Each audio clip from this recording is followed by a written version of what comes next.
Bonjour à toutes, bonjour à tous, très heureux de vous retrouver. Et donc ce webinaire qui a été monté avec la Gazette, en partenariat avec la Gazette des communes, est dédié assez simplement à un partage d'expérience autour de l'intégration du numérique dans le déploiement des politiques publiques, mais aussi du fonctionnement des structures publiques, qu'elles soient État, collectivités territoriales ou qui relèvent de la fonction publique hospitalière. Donc ce webinaire a été réalisé avec la Gazette des communes, je le disais, DocaPost, que l'on représente et que je représente, donc je me présente à vous, Fabien Ferrazza, je suis directeur des activités secteur public de DocaPost et je suis accompagné par Eric Exposito et Bertrand Dolbeau. Alors Eric Exposito est membre d'une entité de DocaPost qui s'occupe du conseil aux acteurs publics et Bertrand, lui, développe et anime une nouvelle solution qui est le coffre-fort électronique DigiPost et qui, outre un coffre-fort, est un assistant personnel pour l'ensemble des Français avec qui nous avons la chance de dialoguer. Ils sont à peu près 3 millions. Alors, l'agenda qu'on vous propose, il est assez simple, c'est de partager avec vous la vision que DocaPost peut avoir du fonctionnement des administrations et de l'intégration du numérique. DocaPost, c'est une filiale à 100% du groupe La Poste qui représente à peu près 5000 salariés et qui agit auprès de 23 000 clients au quotidien, et presque 6 000, plus de 6 000 partenaires publics, avec qui nous co-construisons, nous développons et nous déployons des solutions pour accompagner leur transformation, à la fois documentaire et numérique. Parce que le numérique prend une place de plus en plus importante et qu'elle est guidée à la fois par des obligations réglementaires qui sont édictées auprès de la sphère publique, mais aussi par rapport à la demande des usagers, d'avoir une offre de services, non pas nécessairement tout numérique, mais multicanal. Donc, dans ce cadre-là, on va vous proposer une vision complètement partagée de l'expérience que l'on a au contact des acteurs publics, mais également des solutions très opérationnelles pour accompagner cette transformation numérique, des structures publiques. Et donc, je vais laisser la parole à Eric Exposito, qui va vous présenter un peu sa vision des enjeux liés à la transformation des fonctions support au travers de 3 critères. On les a résumés ainsi, mais il y en a bien d'autres qui ne sont pas exhaustifs. Cette transformation par le numérique peut générer des gains de temps, et on l'explique souvent sous la réduction des tâches à faible valeur ajoutée pour les agents, des gains financiers, mais aussi des gains en matière de qualité de vie au travail. Et ce qui nous fait dire que les enjeux liés aux fonctions support des structures publiques fait que, en tout premier lieu, c'est l'agent qui doit être placé autour de ces enjeux de transformation. Merci Fabien. Donc oui, effectivement, donc moi je représente DocaPost Conseil et nous accompagnons différentes structures publiques en France dans leur transformation numérique, et que ce soit au niveau de l'État, de la territoriale ou de l'hospitalier ou des agences ayant une mission de service public. On a regroupé en 4 familles les enjeux qui sont à relever dans les établissements publics que nous accompagnons, à la fois les délais de traitement et la diminution des quantités de papier. Donc c'est souvent des missions 0% de papier à terme, si possible, dans le cadre de l'optique CAP 2022. La gestion des problématiques d'archivage, et je vais l'illustrer de différents exemples. La dématérialisation des dossiers des agents et les impacts réglementaires qui touchent l'ensemble du secteur public. Pas que, mais là, on focus sur le secteur public. Alors, un sujet fort qui est souvent, qui nous est demandé, nous, dans les missions d'accompagnement, et qui rebondissent après sur les solutions qui existent sur le marché, diminuer le délai de traitement. Donc ça, c'est un souci de performance, de réponse rapide à l'usager. Donc il faut que les agents aient les moyens de traiter rapidement ces demandes avec des nouveaux outils. Ça passe donc par la dématérialisation des échanges entre les services, parce qu'il y a de plus en plus de documents qui sont nativement numériques. Par exemple, les collectivités, mais c'est valable pour les autres services de l'État, il y a de plus en plus de l'omnicanal, des demandes à la fois au guichet, par téléphone, par mail. Donc maintenant, les services ont besoin d'outils pour faciliter leurs échanges, déjà pour le traiter, et même après pour répondre ensuite aux citoyens. Il y a des demandes aussi autour de cette diminution de délai de traitement, autour du développement du nomadisme. Alors ça s'exprime de différentes manières, à la fois dans la manière de travailler dans les établissements publics, également le télétravail, qui se développe fortement. Il y a eu récemment beaucoup d'actualités dans les conseils départementaux sur ces sujets. Et également, on nous demande des retours sur investissement sur la qualité de vie au travail, la concentration sur des tâches à plus forte valeur ajoutée, donc soulager certaines fonctions support de certains traitements. Donc on les décompose, on les analyse, et il y a des solutions qui existent de mutualisation, de centralisation sur des gros établissements publics qui ont pu mutualiser des fonctions support, et dans certains cas, des demandes très claires d'externalisation de tâches. On parle bien très souvent d'externalisation de tâches, pas de services. Il y a vraiment une volonté après de continuité de service public. Donc on a l'habitude de traiter de ces sujets, que ce soit au niveau d'ARS, que ce soit au niveau des départements, que ce soit au niveau d'une agglo, que ce soit au niveau d'un ministère ministère. On a vraiment ces demandes de manière très structurante dans l'ensemble des établissements publics. Et la baisse de la quantité de papier, c'est aussi une optimisation des coûts, parce que ça veut dire aussi le stockage, ça veut dire aussi le délai de diffusion. Ça m'amène sur le deuxième enjeu, le deuxième défi qu'on constate qui est très fort et qui est en pleine croissance, sur la problématique de l'archivage. C'est un sujet qui est souvent laissé de côté, parce qu'on le laisse de côté, c'est une archive, on le met dans un casier, on le met dans un classeur. Ça se développe à plusieurs niveaux. Nous, déjà, quand on accompagne sur la transformation numérique, on leur dit qu'on ne peut avancer comme il faut si en prérequis, vous avez déjà une vision claire de votre archivage papier. Parce que pour le décliner ensuite sur un archivage numérique, c'est compliqué s'il y a des aléas. Et on a eu des cas avec des pôles universitaires, avec des communautés d'agglos, qui n'avaient pas les mêmes plans de classement, pas la même approche. Même s'il y a bien des archives départementales derrière pour certifier certains éléments, il y a des fois un aléa dans le traitement, donc qui demande une grande rigueur sur ces sujets. Ça se traduit par quoi? Par la durée et le lieu de stockage. On le verra que dans les solutions numériques qui existent, ça apporte des solutions, puisque derrière, ça peut être paramétré, permettre de purger certaines données, de faciliter le stockage. Encore faut-il qu'au préalable, ces tableaux aient été harmonisés, partagés, et avec des enjeux d'usage aussi dans les services. Alors, quelle est l'équipe gagnante au sein d'une structure? Très souvent, on entend la DSI est au cœur du sujet. Le métier, pour autant, est celui qui génère le document. Au final, comment ça se passe Alors, on a différents cas, c'est-à-dire que très souvent, c'est les moyens généraux qui s'emparent de ce sujet pour l'optimisation des zones de stockage, des coûts. Il faut systématiquement qu'à un moment ou à un autre, la DSI soit embarquée dans le projet, puisqu'il y a une approche après de réflexion à quel moment le numérique va intervenir. Est-ce qu'on passe au full numérique? Est-ce qu'on fait du progressif? Est-ce qu'on fait de l'hybride? Parce que de toute façon, il y a certains documents ou autres qui vont devoir rester papier. Donc, on a vraiment différentes configurations. Donc, il y a souvent une équipe projet qui se met en place.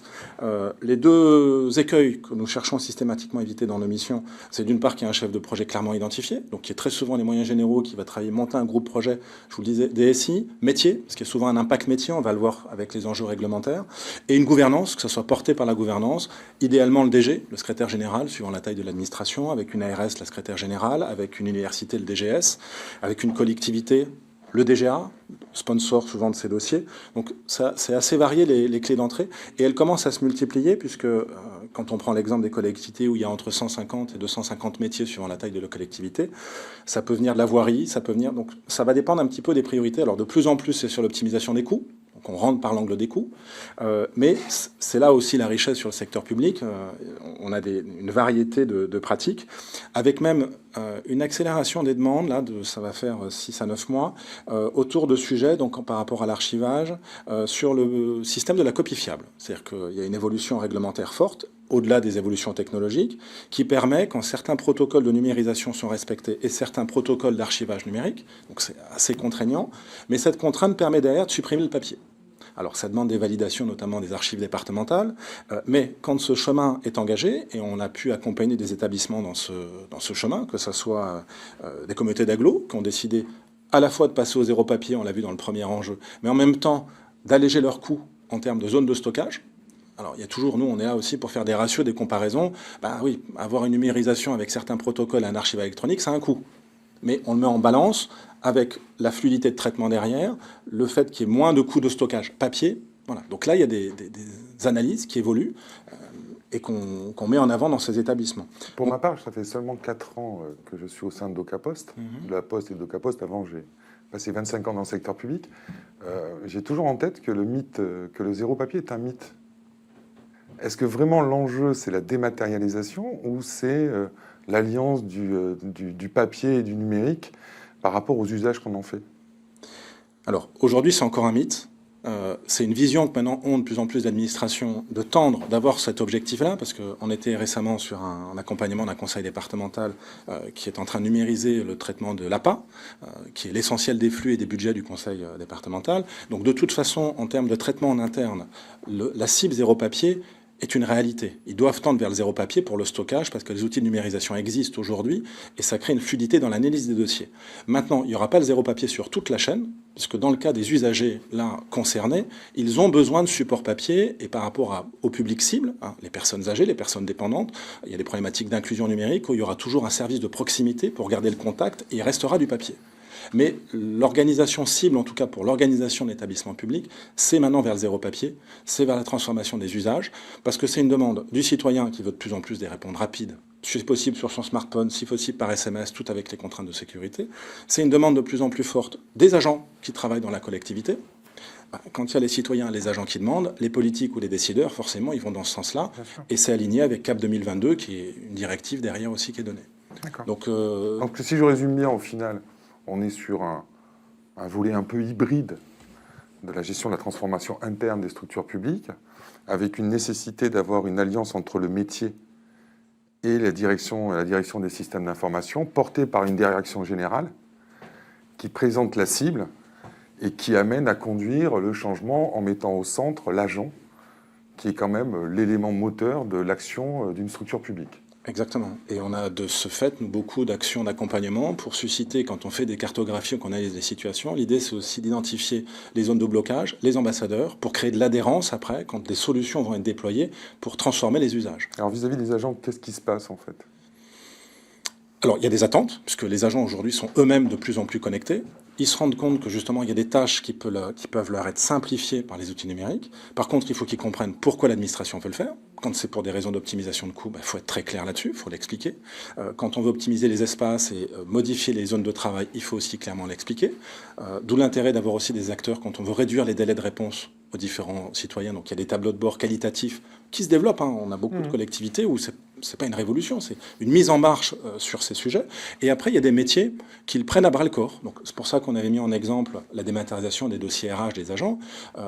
Fluidifier le circuit de demande des agents, c'est aussi, maintenant, il y a le développement des bulletins de salaire dématérialisés, le développement des votes électroniques, ça réduit les délais, ça permet de piloter plus facilement. Il y a des collectivités qui sont encore on a récemment accompagné une université, quand ils posent les congés, c'est des feuilles de papier.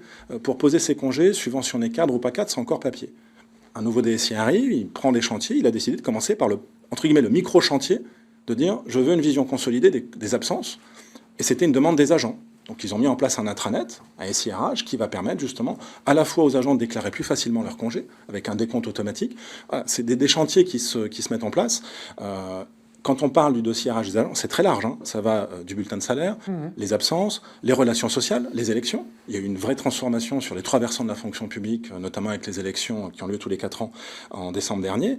Il y a des administrations comme le ministère des Finances qui ont dit on y va, on fait le full démat pour les élections. Il y a d'autres ministères qui pourtant... Ça s'est bien passé ? Et ça s'est bien passé.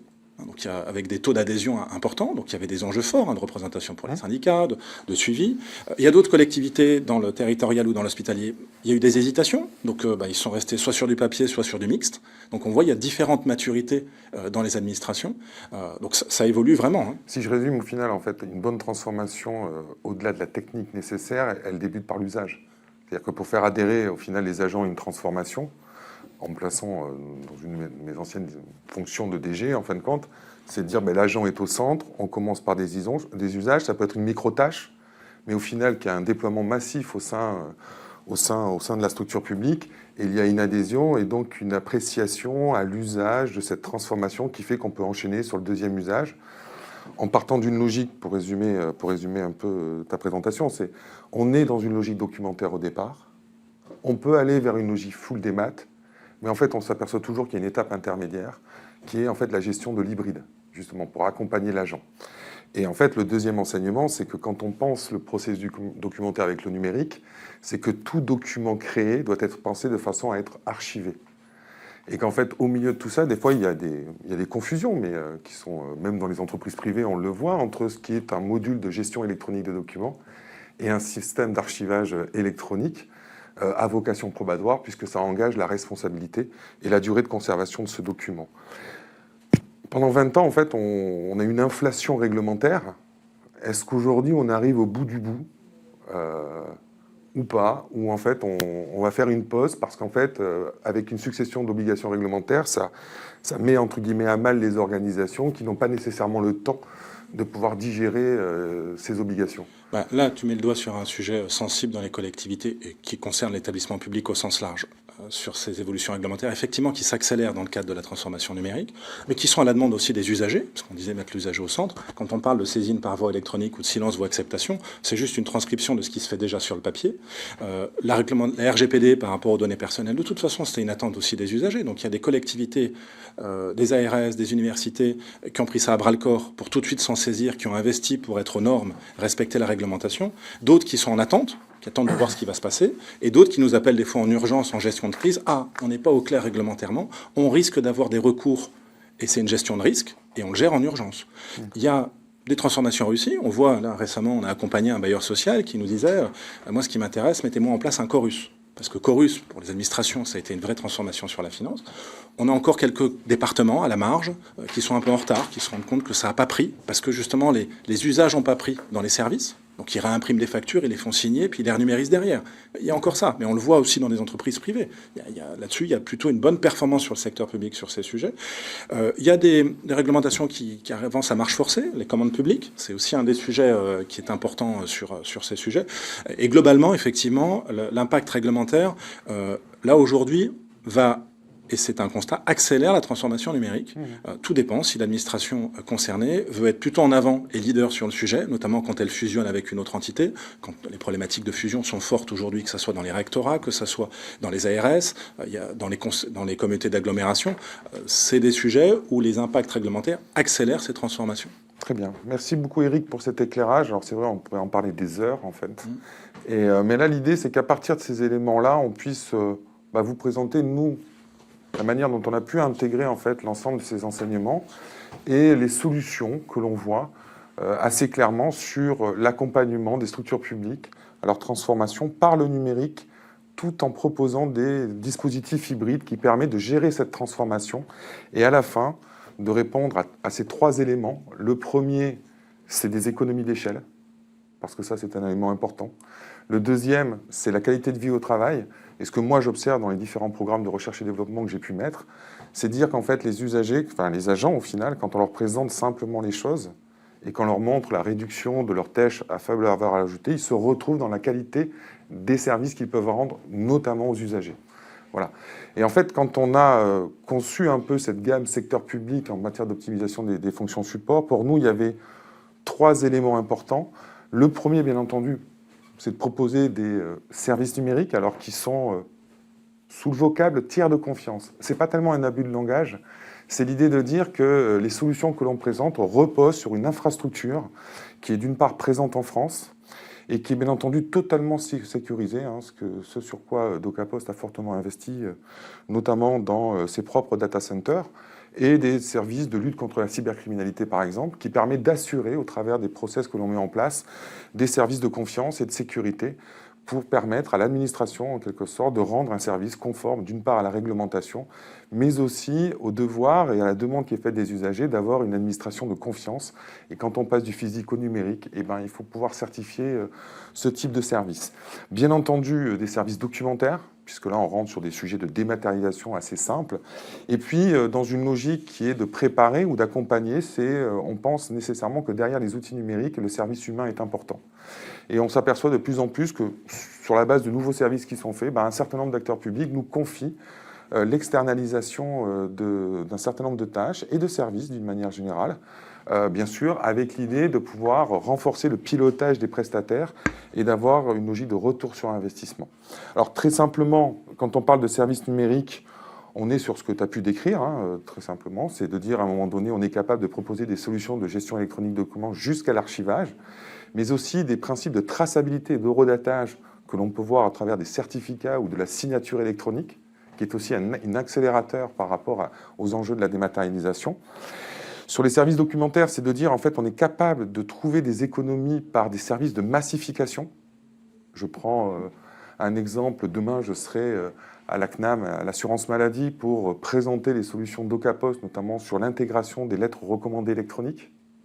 Et de dire qu'au final, l'enjeu n'est pas de regarder le sujet peut-être CPAM par CPAM, mais à l'échelle de l'assurance maladie. Donc vous imaginez les millions de courriers que ça nécessite. Et derrière, il y a une logique de mutualisation, de massification et donc d'économie. Mais c'est aussi vrai pour un EPCI avec ses communes où des nouveaux modes de collaboration et de coopération peuvent se mettre en place pour gérer cette massification. On n'est pas une petite collectivité ou un petit acteur public et on peut quand même émerger à des solutions de masse. Voilà par rapport à ce principe, un peu ce triptyque de solutions qu'on propose au niveau de DocaPost. Le message que je voulais vous passer avant de passer au sujet très opérationnel et très rapidement, c'est cette idée d'asset de confiance, en fait, une infrastructure de confiance. Donc j'attends la slide qui va vous être présentée. La suivante, s'il vous plaît.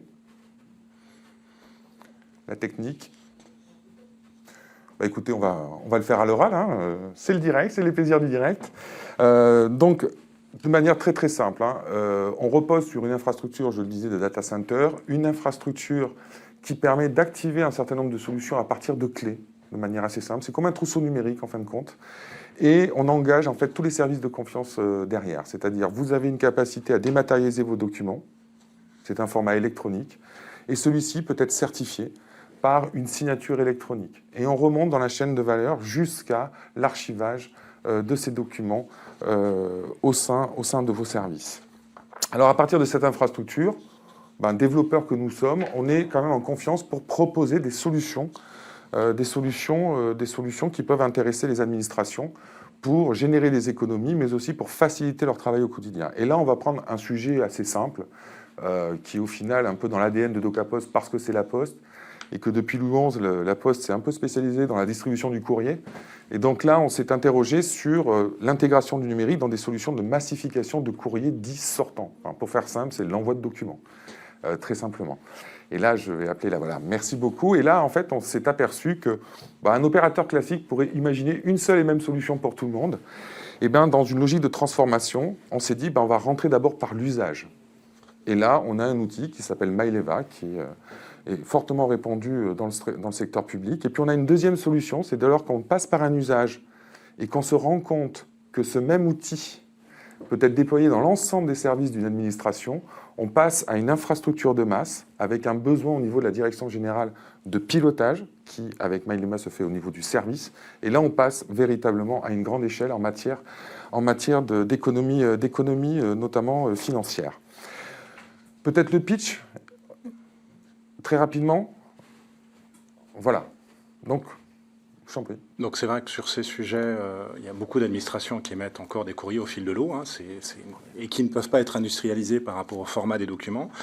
On peut l'illustrer par ce qui se passe sur, donc justement, comme le disait Fabien, l'entrée par les usages. Donc quand on prend une collectivité territoriale, il y a les différents services, que ce soit le cabinet du maire, les élections, les RH, les relations avec le citoyen, la vie scolaire, où là, il peut y avoir des usages. Alors, ce qu'on va appeler, nous, derrière, des typologies de documents assez simples, qui n'ont pas forcément d'engagement de valeur probante, qui ne sont pas forcément des dossiers de 10 ou 15 pages, qui pourraient avoir justement un format, utiliser une imprimante virtuelle pour éviter que dans les différents services, on imprime, on mette sous pli, on amène au service courrier pour que ça soit expédié. Et en plus, à un tarif qui n'est pas toujours optimisé dans les collectivités. Donc du coup, comment marche cette imprimante virtuelle ? C'est un flux de données qui part à l'extérieur sur un site éditique, qui permet d'être imprimé, mis sous pli et expédié. Et donc, nous, là-dessus, sur les retours qui sont mesurés, parce que l'idée, c'est que la collectivité qui met ça pour ses différents usages, qu'est-ce qu'elle gagne derrière ? Un temps de mise sous pli, la personne n'a pas besoin d'imprimer et de mettre sous pli, des consommables, et en plus, il y a deux éléments qui sont très demandés, qu'on a évoqués tout à l'heure comme attente dans les établissements. On donne l'exemple de la collectivité, mais c'est pareil dans une clinique qu'on a accompagné sur ce sujet, c'est pareil dans une ARS ou dans une université.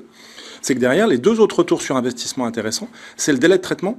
Quand les flux sont transmis avant 14 heures, ça part le jour même. Et le deuxième effet, c'est les tarifs. C'est qu'en plus, le tarif industriel est intéressant et inclut la mise sous pli. Donc voilà, donc ça c'est vrai que l'imprimante virtuelle est souvent demandée de manière simple pour les usages simples dans les établissements publics. Et il y a aussi des plateformes plus complexes pour piloter des demandes de massification de courrier. D'accord. Donc au final là, en fait, on est dans une entrée par usage. On propose une solution comme Maileva, c'est la slide suivante, où vous installez sur votre ordinateur une imprimante dite virtuelle. C'est ça. Vous cliquez sur l'impression. Avant 14 heures, vous envoyez le document. Et derrière, vous le passez dans un centre éditique qui vous l'envoie directement vers votre destinataire.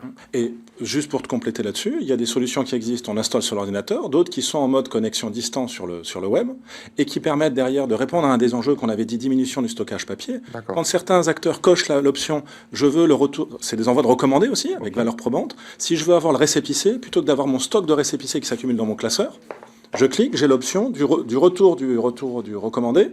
Le bon est scanné et mis dans l'outil et idéalement se connecte à la GED de l'établissement, ce qui fait que du coup, plus de problème de stockage et de valeur probante. Voilà.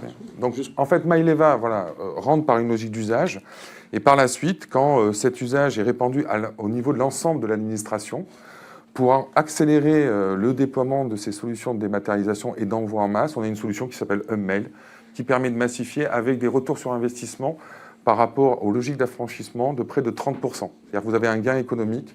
Dès l'envoi du premier courrier, vous avez 30% d'économie. Alors ça, c'est le premier usage sur les courriers sortants. Et moi, je voudrais vraiment faire un zoom, et c'est pour ça que Bertrand est là, et on va lui laisser le soin de pouvoir conclure ce webinaire par quelque chose d'assez innovant. C'est notre coffre-fort Digipost. Et puis je dis coffre-fort Digipost égale dématérialisation de bulletins de salaire. Oui, tout à fait. Merci Fabien. Du coup, en fait, ce qui est intéressant, c'est que là, on peut illustrer ce qu'on vient de dire sur un process particulier, donc qui est un process RH, et plus particulièrement sur le bulletin de paye, avec la dématérialisation du bulletin de paye.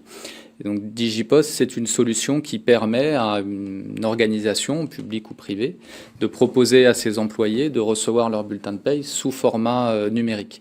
C'est une solution qui est industrielle. Aujourd'hui, c'est la solution référente du marché et qui respecte l'ensemble des normes liées à la numérisation, à la dématérialisation des bulletins de paye. Donc évidemment, dans le cadre de la loi travail qui encadre ce process-là en termes de conformité, également en termes de compatibilité avec le compte personnel d'activité, qui est aussi un élément de la loi, donc que respecte Digipost. Les documents sont stockés, archivés pendant une durée minimum de 50 ans et avec une valeur légale. Donc l'original, le document numérique a la même valeur que le document papier. Et puis on est dans le strict respect des normes, notamment de normes de coffre-fort numérique, du RGPD évidemment, et avec des données qui sont hébergées par DocaPost 100% sur le territoire français, qui est aussi un point qui est très important dans ce domaine-là. Donc en termes d'avantages ou de bénéfices que cela procure, d'une part, on a un gain de temps sur le process, puisque du coup la diffusion du bulletin de paye se fait plus rapidement sous format numérique. On a également... On fait l'économie du papier au final et l'économie de l'affranchissement. Oui, tout à fait. Alors après, il y a un coût pour la diffusion du document et son archivage dans le coffre-fort numérique pendant une durée de 50 ans. Mais effectivement, ça représente des économies par rapport au process de diffusion papier existant. Ça valorise... Excuse-moi, si oui. je suis un agent, j'ai ça sur mon smartphone en fait, et pour une raison diverse, je dois changer d'administration, de lieu, etc. Comment ça se passe au final? Alors c'est une très bonne question. Le coffre-fort qui est mis à disposition de l'agent est un coffre-fort qui est complètement personnel. Et donc si l'agent change d'employeur à un moment ou un autre, il va conserver son coffre Digipost pendant tout au long de sa vie. Et va pouvoir recevoir ses futurs bulletins de paye d'un autre organisme s'il passe par nos services. Et il peut recevoir d'autres documents, je ne sais pas, moi, il peut recevoir beaucoup d'autres documents. Je ferai peut-être un point dédié juste après pour finir sur la partie RH. Pour l'employeur, il y a aussi une notion de valorisation de la marque employeur qui est importante parce que du coup, on offre véritablement un service numérique, innovant et qui va rendre justement des services à l'utilisateur final, ce qu'on va voir après. Et ça génère une satisfaction côté employé qui est assez importante. D'accord. Voilà. Aujourd'hui, Digipost, il y a plus de 3500 entreprises ou organisations qui nous font confiance et qui envoient des documents, principalement des bulletins de paye, dans les coffres de salariés ou d'employés.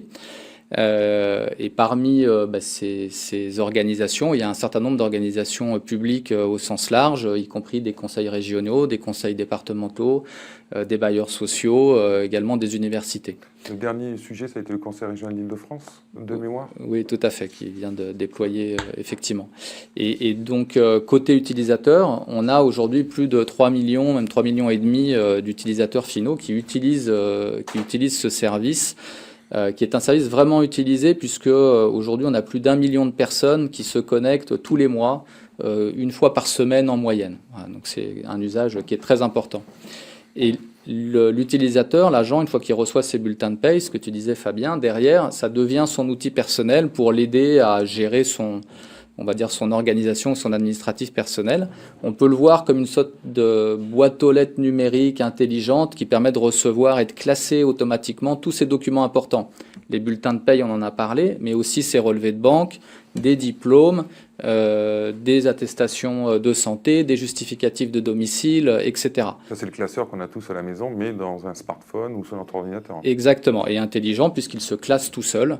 Et on va pouvoir les conserver du coup et les retrouver à n'importe quel moment depuis une application mobile ou un ordinateur connecté à Internet. Une fonctionnalité que il y a 2 fonctionnalités que je préfère. Bon, j'avoue que j'ai Digipost, mais vraiment pour mon usage véritablement personnel au final.